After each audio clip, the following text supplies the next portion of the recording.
In this video, we will study theoretical probability distribution. Observed frequency distribution are based on actual observation and experimentation. If certain hypothesis is assumed, it is sometimes possible to derive mathematically what the frequency distribution of certain universe should be. Such distributions are called theoretical distribution. Now, there are two types of theoretical probability distribution. Number one is discrete probability distribution. What is discrete probability distribution? Actually, we have the distribution which comes under the discrete probability distribution are binomial, Poisson, geometric, negative binomial, or hypergeometric, multinomial, multivariate, hypergeometrical distributions, etc. And number two is continuous probability distribution. In continuous probability distribution, we have the uniform, normal, gamma, exponential, chi-square, beta, bivariate normal, T, F distributions, etc. Okay. In this unit, we will study two distribution under the discrete probability distribution, binomial and Poisson, and one under the continuous probability distribution, that is normal distribution. So we will study one by one these three distribution. First of all, we study binomial distribution. Binomial distribution. So this distribution is concerned with trials of a repetitive nature in which only the occurrence or non-occurrence, successes or failure, acceptance or rejection, yes or no of a particular event is of interest. For convenience, we shall call the occurrence of the event a success and its non-occurrence a failure. Let there will be n, the small n, independent trials in an experiment. Let a random variable capital X denote the number of successes in n trials, this n trials. Let small p be the probability of a success and small q that of a failure in a single trial, so that we have p plus q is equals to 1. Let the trials be independent and small p be constant for every trial. Then the probability of r, small r, successes in n trials is evaluated by binomial distribution. And how it is evaluated? It is given by the formula P x is equals to r NCR p to the power r q to the power n minus r, where r is equals to 0, 1, 2 and so on n. मतलब ये एक आपकी finite value होती है r की. So this formula gives you the binomial distribution. Now we have the another term, that is recurrence or recursion formula for the binomial distribution. ठीक है? So this formula is given by P r plus 1 is equals to n minus r upon r plus 1 into p upon q, p of r.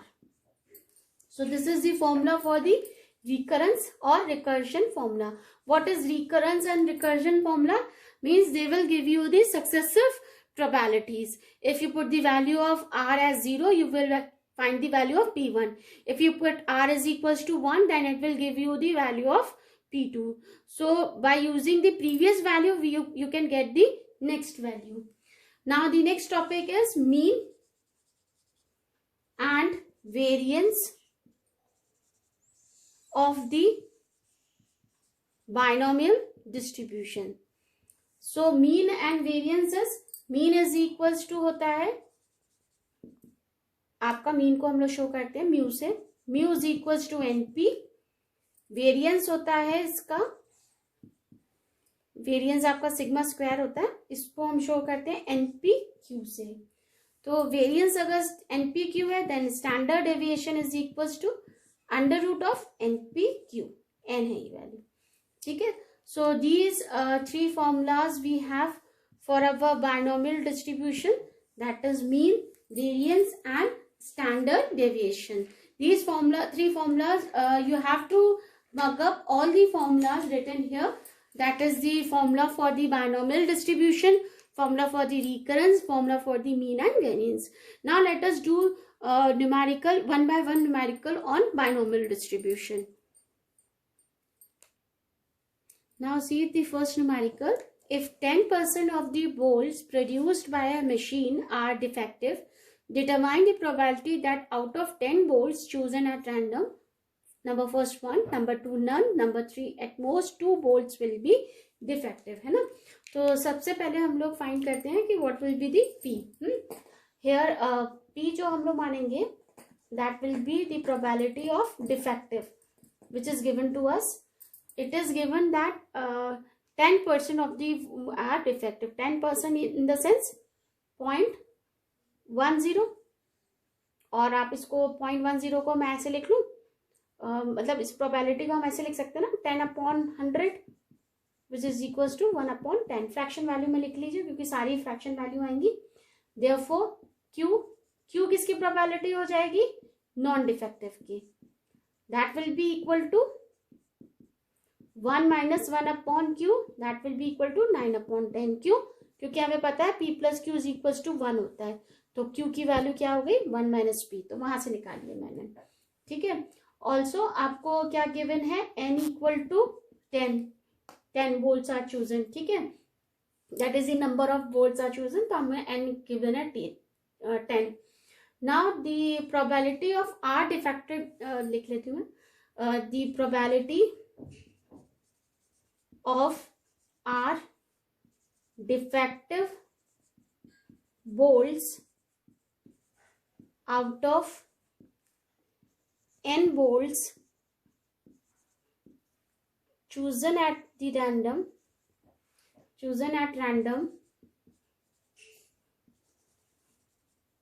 is given by, क्या हो जाएगी हमारी probability, formula क्या था, px = r NCR p⁻r q⁻n-1. Now let us do one by one the part. जब हमें 1 दिया, यानी हमें क्या दिया हुआ है, here r = 1, तो px = 1 के लिए प्रोबेबिलिटी क्या हो जाएगी, n की वैल्यू 10 है, 10c1 p, यानी p की वैल्यू कितनी है आपकी, p की वैल्यू आपकी 1/10, तो 1/10⁻1 r है ना, ये r 1 का 1, q आपका 9/10 है, n - r यानी 10 - 1, दैट इज 9. ठीक है, तो इसको आप जब सॉल्व करोगे तो इसकी वैल्यू आ जाएगी 0.3874.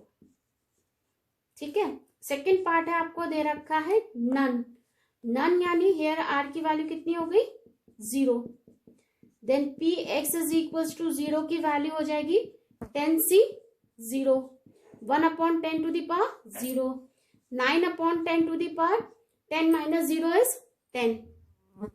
ठीक है, तो आप इसको सॉल्व करोगे तो इसकी वैल्यू आ जाएगी 0.3486.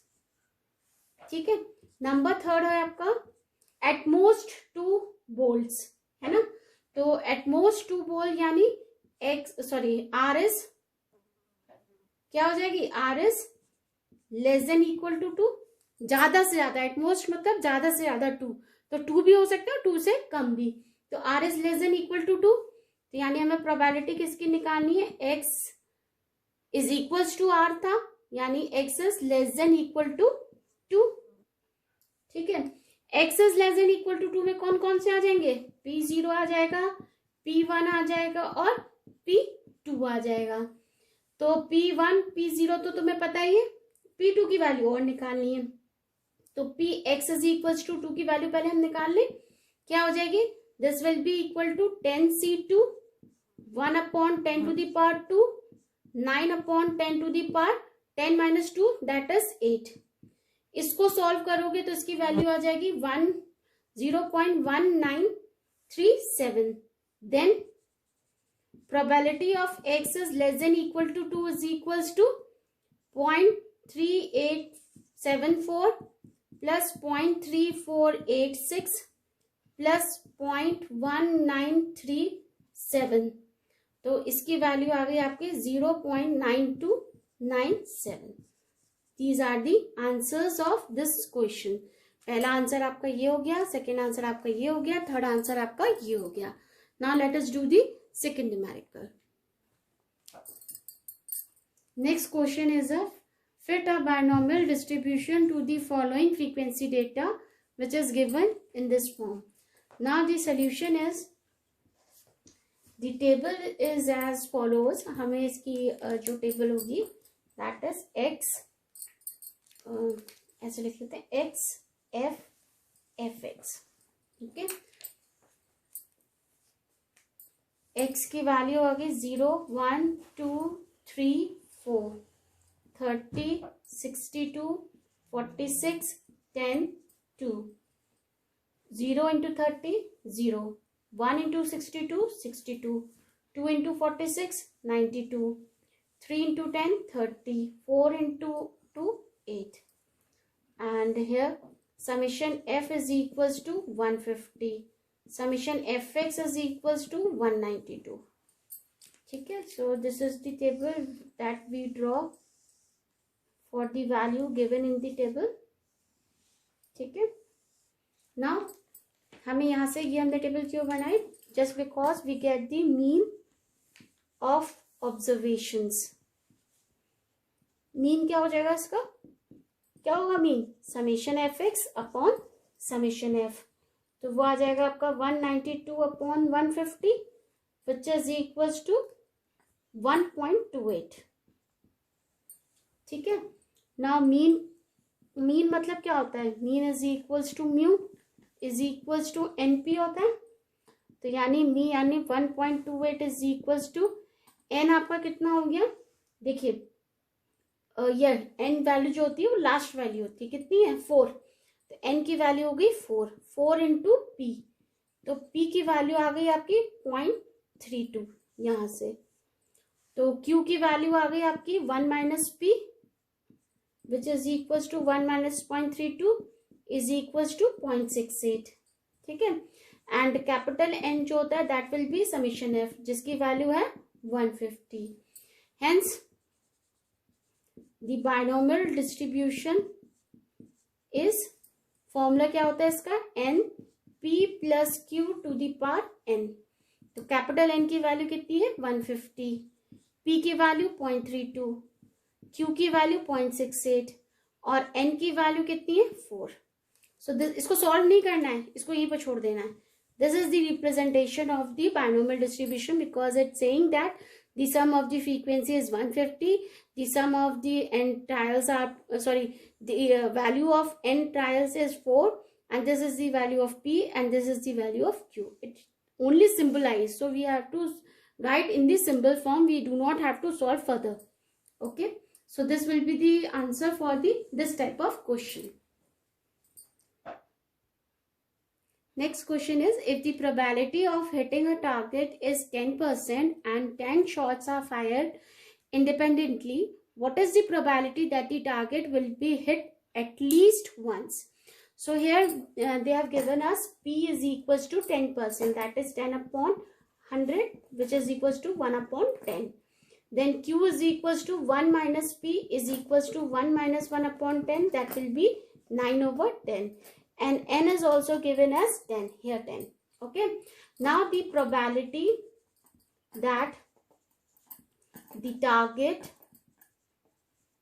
will be hit at least once is equals to p at least once, यानी कम से कम. तो इनइक्वालिटी कौन सी आएगी?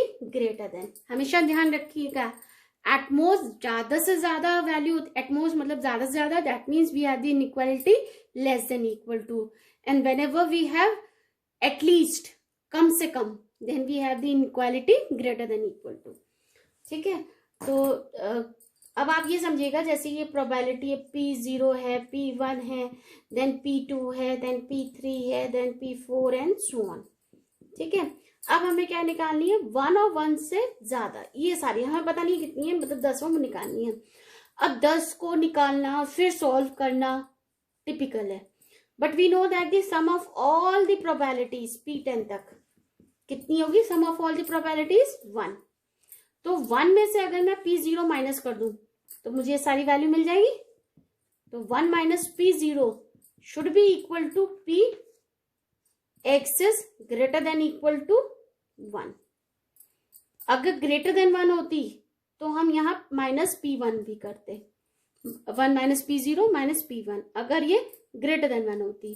अब ये इंक्लूड 1 भी कर रही है तो हमने माइनस P1 हटा दिया, ठीक है।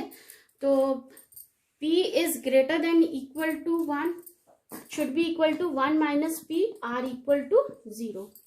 So that will be equal to 1, P r equal to 0, 10 C 0, Q की वैल्यू P की value 1 upon 10 to the power 0, 9 upon 10 to the power 10 minus 0 is 10, ठीक है। तो ये वैल्यू आ जाएगी, सॉल्व करके आप लिखोगे तो ये वैल्यू आ जाएगी 0.6513 and that will be the answer of this question. Now let us do the next numerical. Now see the next numerical. Out of 800 families with 4 children each, how many families would be expected to have number 1 2 boys and 2 girls, number 2 at least 1 boy, number 3 no girl, number 4 at most 2 girl. Assume equal probabilities for boys and girls. ठीक है। Now let us do the solution for this. Suppose we let since the probabilities of for boy and girl are equal, I will write it. Since probabilities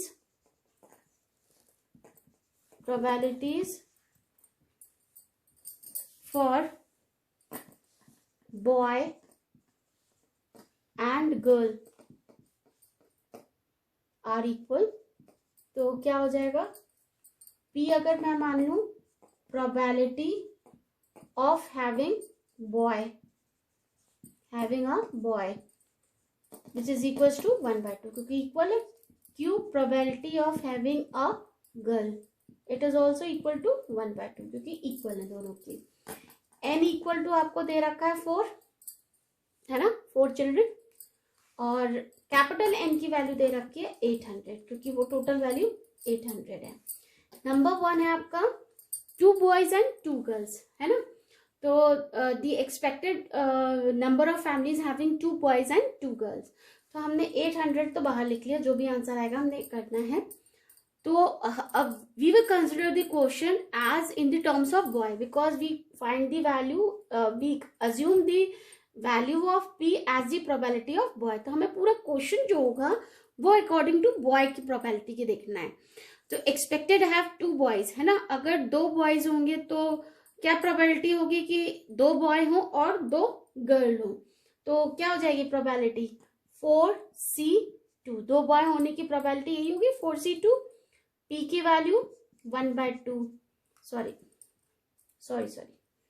P की value 1/2 to the power 2, Q की value 1/2, 4 minus 2 is 2, so that will be equal to 800 into 6 into 1/16 which is equals to 300. This is the answer. Number 2, फिर से मैंने 800 का multiply कर लिया। Number 2 is at least 1 boy, यानी कम से कम 1 बॉय, तो 1 भी हो सकता है और 1 से ज्यादा भी हो सकते हैं।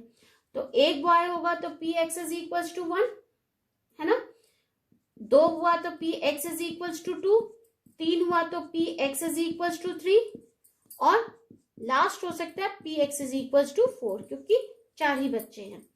तो इसकी वैल्यू हम रख देंगे Px is equals to 1, 4C1, 1/2 की पावर 1, 1/2 की power 4 minus 1 is 3, plus 4C2, 1/2 की पावर 2, 1/2 की पावर 2, प्लस 4C3, 1/2 की पावर 3, 1/2 की power 1, 4 minus 3 is 1, plus 4C4, 1/2 की पावर 4, 1/2 की पावर 0।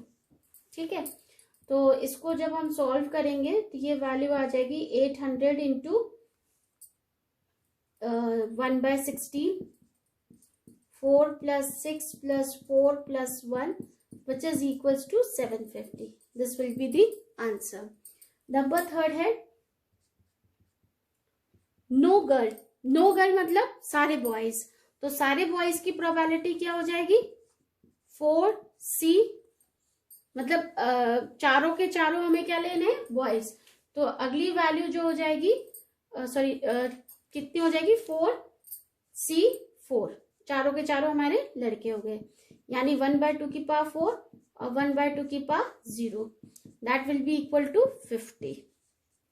नंबर फोर्थ क्या है? नंबर फोर्थ एटमोस्ट 2 गर्ल, यानी ज्यादा से ज्यादा 2 लड़कियां, है ना.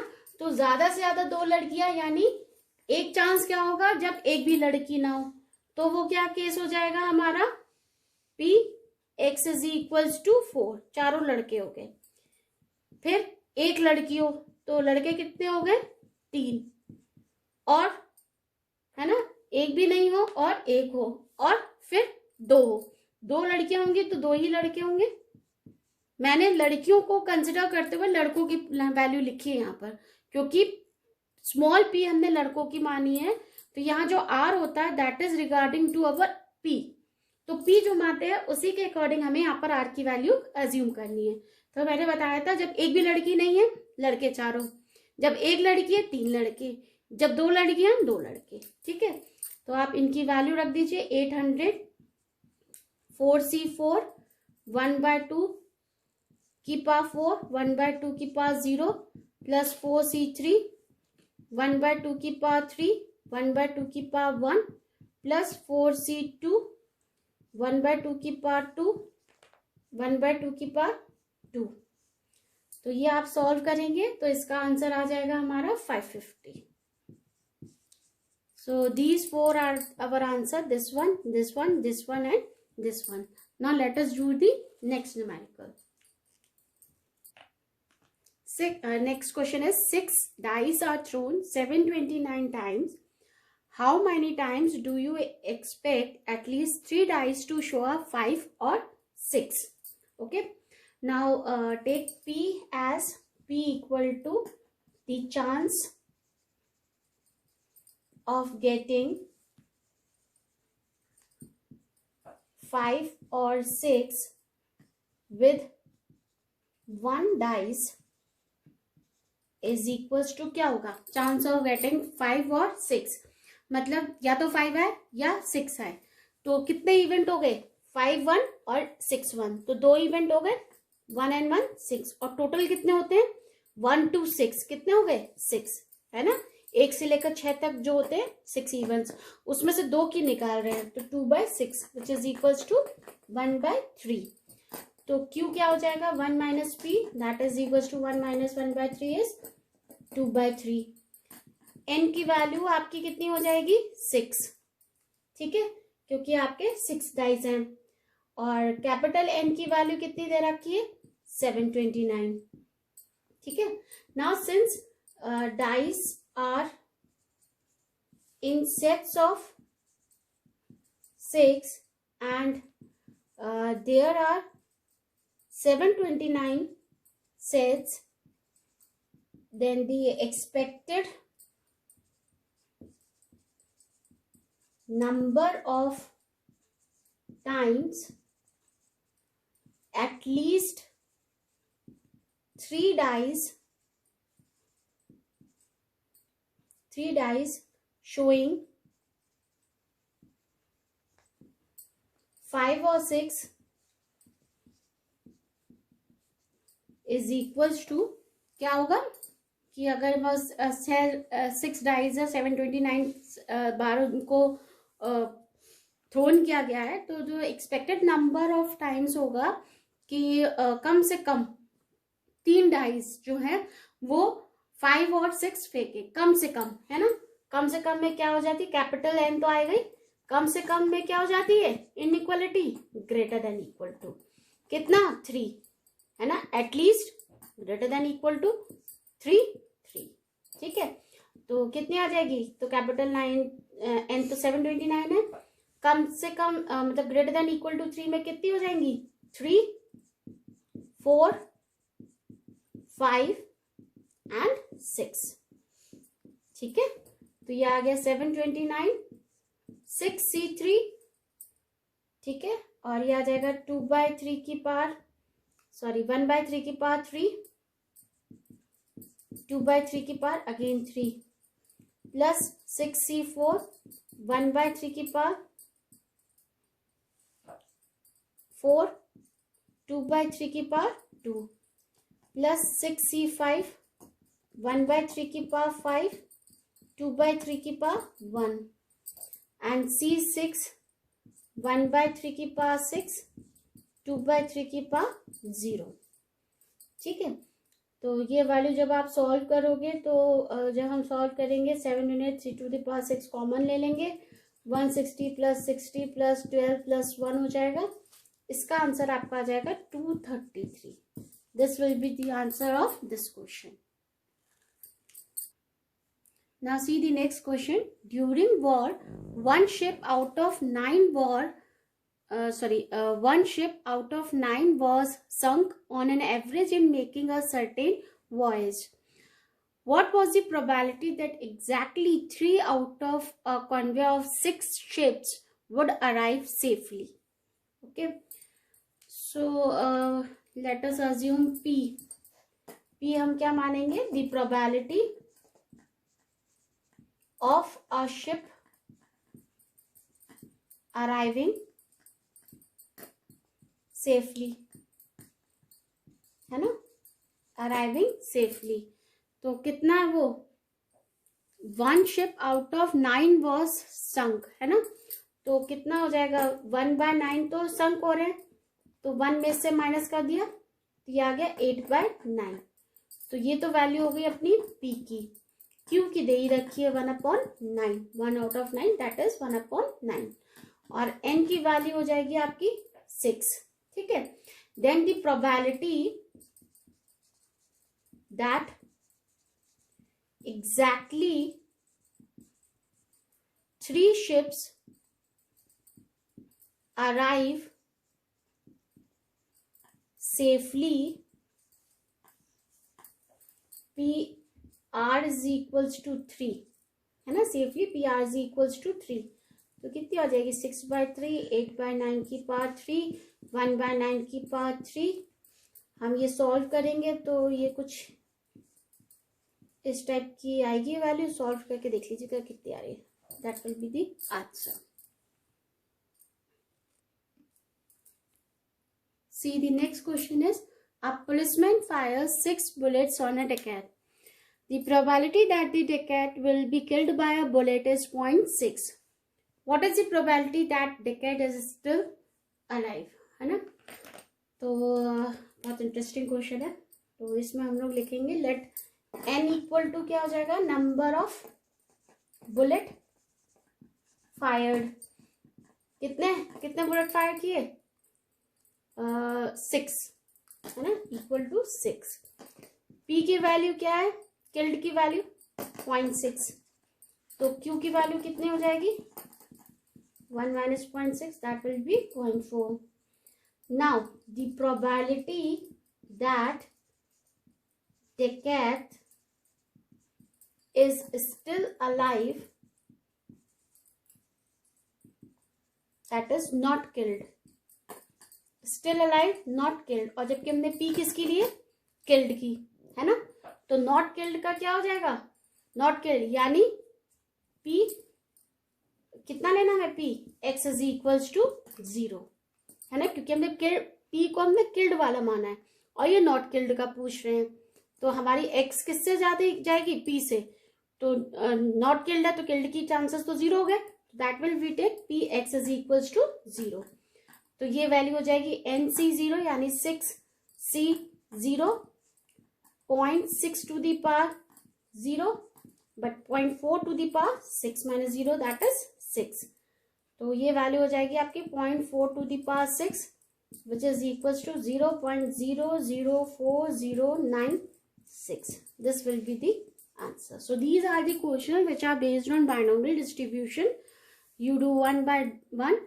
understand these questions. If you have any doubt, you can ask me the doubts whichever you are having.